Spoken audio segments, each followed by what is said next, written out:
Good morning and welcome. I'm Tim. That's Morning. Bob. This is SV Paquita. Sun is coming up. It's a little late now. It's like 8:30, almost 9 o'clock. And it's just trying to get the sun through the clouds here. If you look at the weather says that there's a 60% chance it's going to rain right now, but it goes down to 20% later. So that means Chrysalida's doing the laundry. But I thought today would be a good day to talk to you about some projects that we're doing and some things on the boat. I don't know if you guys watch SV Delos, but Delos is one of the big channels. I don't usually like a lot of the big channels that are out there, but Delos is one that I've watched forever and I like them, and that's cool. Anyway, their last video, they're getting rid of their boat because they're building a new boat, and all that's great. But they were talking about some of the upgrades they've done, and I thought it would be fun to talk for a second about how things have changed on Paquita. You know, for when I got Paquita, she was ready to go, but your needs change and everything seems to be tied together. And that's exactly what we want to talk about as far as doing the work we have. Bob has something in his hand. We're going to talk to you about that in a second. But let me tell you about this. So some of the things that I've done to Paquita are all tied together. For instance, when we got a water maker, that was great. But once we had the water maker, now we could use it to change our problems with the heads, and we've got freshwater heads. And a problem that people have is that if you ever go on a boat and you smell, you know, like a sailboat or even a power boat that has saltwater heads, the salt water has microorganisms in them, and when they sit in the hose, they'll end up using all the oxygen in the water, and then they die, and then when they die, it turns to hydrogen sulfide, which gives it that rotten egg smell, exactly. And so, by switching it to fresh water, and you also have the problem of urine and salt make calcium, so your pipes get smaller and smaller and smaller. People will say, oh, I never had a problem with my head, but now it's plugging up all the time. Yeah, it's not the problem with the head, it's the problem because your pipes are looking more like my arteries. So we switched ours to fresh water, but we couldn't do that until we had plenty of fresh water to do that, and we did that with the once we got the water maker. So all these things are tied together. The water maker wasn't something we wanted to do until we had enough solar that we could make more solar than the water maker would use. And so now that we've got 1,800 watts of solar, that's definitely the case. Our lithium system was the same thing, where everybody that switches to lithium will say, oh, it's a game changer. I think I'm so sick of hearing people talk about game changer. We got to come up with another way of saying things are awesome. But anyway, yeah, no, it really is. Once we got the lithium in there, we were able to do things that we hadn't done before. So it wasn't simply just replacing one for another, because once we did that, all of our propane problems went away because we started cooking exclusively on electricity and the Kamado. And so yeah, and then once we got we had to resize wires, resize alternators. It was a big project, but it all led together, and it all feeds back into a better cruising experience. But along the way, there are some mistakes not mistakes, but shortcuts that were taken. Sometimes, I've talked about how you have to triage things. In other words, you'll have a big to-do list, but you have to, if you do everything on your to-do list, you'll never leave port and you'll never go sailing in the Med or around the world or anything else.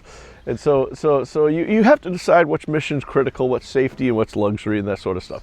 Anyway, one thing my brother talked me into was that Paquita, before she was Paquita, the previous owner, this boat had a Fisher Panda generator, and like many Fisher Pandas, apparently it blew up. And I don't mean like it went boom, it just didn't work anymore. He had it removed down in the islands when he sailed down to the islands and sailed off. Apparently they said it was going to be too much and he just didn't even want it back. So when I got the boat, there was a hole for a generator, but nothing was there.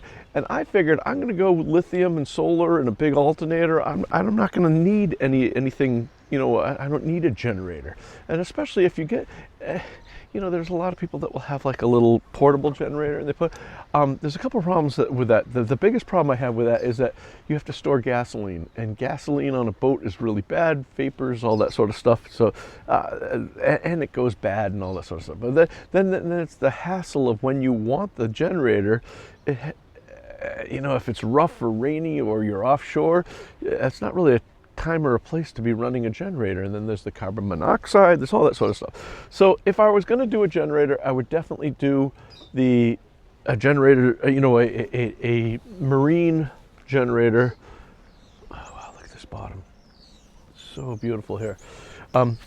Yeah, but I would definitely do a diesel inboard, you know, what do we call that? Inboard generator? No, a permanent, a real generator. I guess that's I guess a good one, exactly.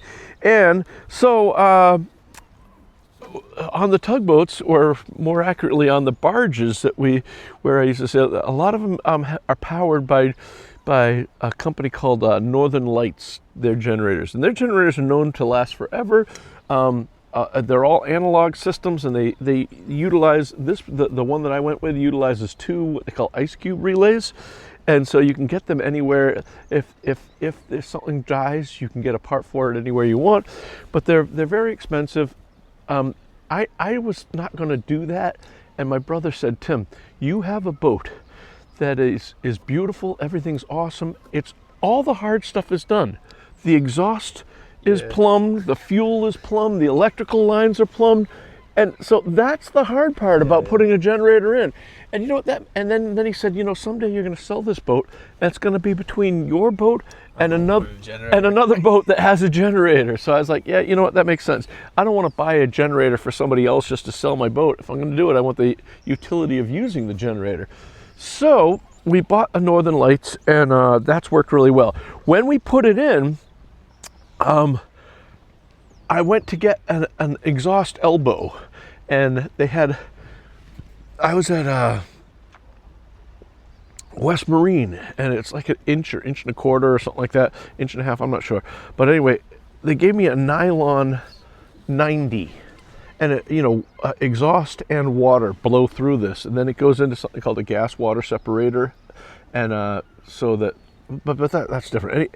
Anyway, I didn't like that. Meaning I didn't have any options. I had to go, and at the time we were trying to get a weather window to sail down to Puerto Rico anyway. So the clock was ticking. I put it in, and that was, oh, look at all the fish. Look at all the fish. They're all hanging out. Anyway, so we put this in, and I did some research, and it's probably going to be fine. A nylon, I think it's made out of nylon, this nylon elbow, it would probably last forever. But if the impeller died, you know what I mean? Yeah. It's just not designed for that heat. So what they do is they make these expensive fiberglass models. And I got one, later on, and I got one, and I've always wanted to put it in, but it requires a ton of boat yoga to get to. Look at all these guys, they're all hanging out here. Yeah, tons of fish.